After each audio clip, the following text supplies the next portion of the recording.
Père Macron, qui est odieux, que ton nom soit oublié, que ton quinquennat s'achève, que ta volonté cesse en France comme ailleurs. Épargne-nous aujourd'hui ta connerie quotidienne. Pardonne-nous notre méfiance comme nous pardonnons à ceux qui t'ont élu. Et ne nous soumets pas à la tentation de te virer, mais délivre-nous de ta présence, car c'est à toi qu'appartiennent la médiocrité, l'incompétence et le déshonneur pour les années écoulées à venir.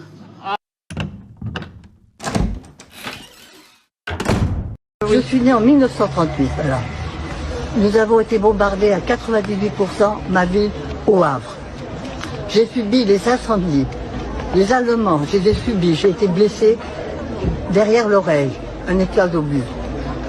Depuis, j'ai des problèmes à l'oreille. Et vous croyez que maintenant, ce petit connard de Macron, qui n'a jamais vécu, veut faire la loi? Mais quelle loi?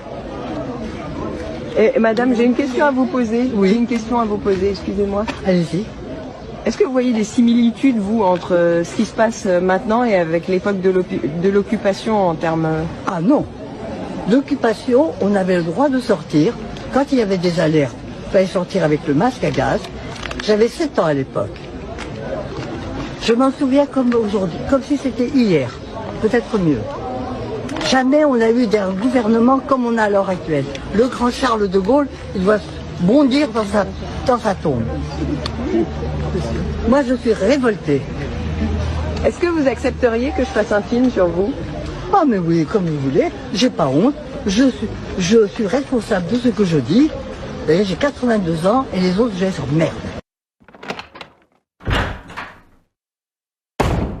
Puis, enfin, j'ai failli l'avoir comme étudiant, Macron, quand il était à Paris 10, j'ai failli avoir un poste, j'aurais pu l'avoir comme étudiant. Bon, moi, c'est un gars. Je vois tout à fait le profil d'étudiant, j'en ai vu plein des comme ça, ils ont les dents qui rayent le parquet, ils viennent failloter à la fin du cours, ils veulent faire Sciences Po et l'ENA, c'est des crétins, j'insiste, et ils draguent les profs, et en particulier les vieux, les vieilles bonnes femmes ou les vieux mecs.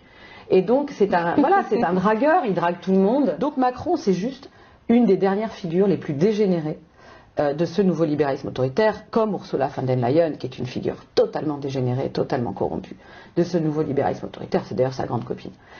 Voilà. Donc, en gros, c'est ça que je dirais. En quoi il ne m'intéresse pas, je finis. L'individu, bon, moi je me livre aussi sur Twitter, je m'amuse à essayer de livrer un diagnostic psychiatrique sauvage, ce qui est impossible, puisque pour diagnostiquer quelqu'un, il faut quand même passer beaucoup de temps avec lui dans un cabinet.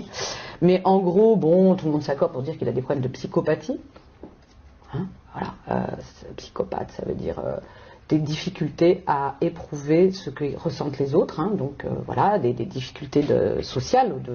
C'est des gens qui sont absolument centrés sur eux-mêmes et qui n'ont pas d'empathie, hein, pour les autres. Donc visiblement, il a des problèmes psychologiques. On ne sait pas à quoi il est shooté, mais il est clairement shooté à quelque chose. Il dort très peu. Ça, c'est tous les politiques. Mais bon, bref, il a une manière. Il truite la nuit. Voilà, c'est un type qui a des problèmes de comportement, d'hygiène.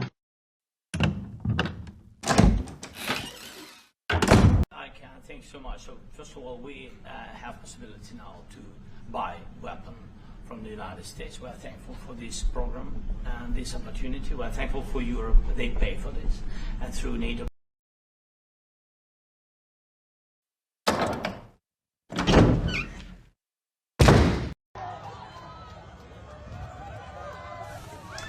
Maintenant, accrochez-vous. Voici la petite annonce de la société Os Cours Public Production, le 10 juillet. Je cite.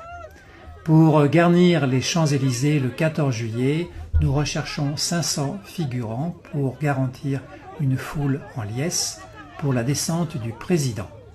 Tous les profils sont les bienvenus. La rémunération est de 98 €. Voilà, c'est officiel.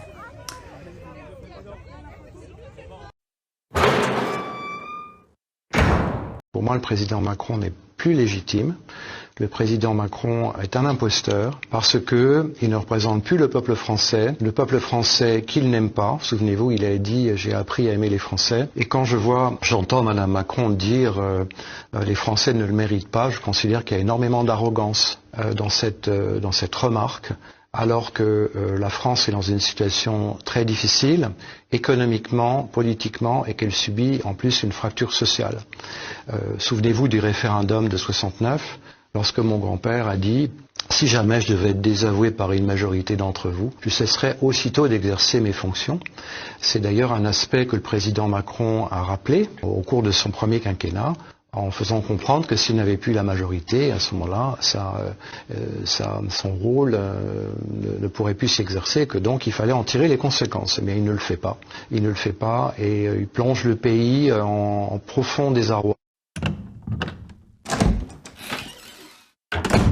Darmanin accusé de viol, Nicolas Hulot accusé de viol, Damien Abad accusé de viol après administration de substances Je me permets de préciser, parenthèse, qu'il y a eu des non-lieux dans certaines affaires. Oui, j'ai dit accusé, j'ai pas dit non, mais c'est important, mais voilà, mais je suis journaliste, absence de condamnation dans d'autres affaires, voilà, je vous laisse continuer. Couvrons-nous.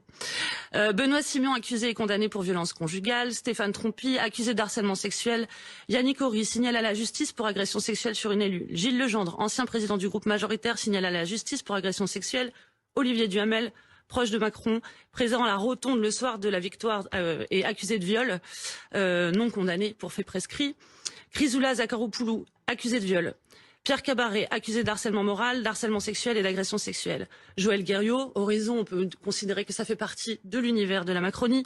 Éric Dupond-Moretti, qui est quand même le grand ordonnateur du sexisme dans les prétoires, qui a été suspendu après avoir touché son sexe devant une magistrate, que maintenant il décide de poursuivre pour des faits qui, a priori, sont assez peu avérés.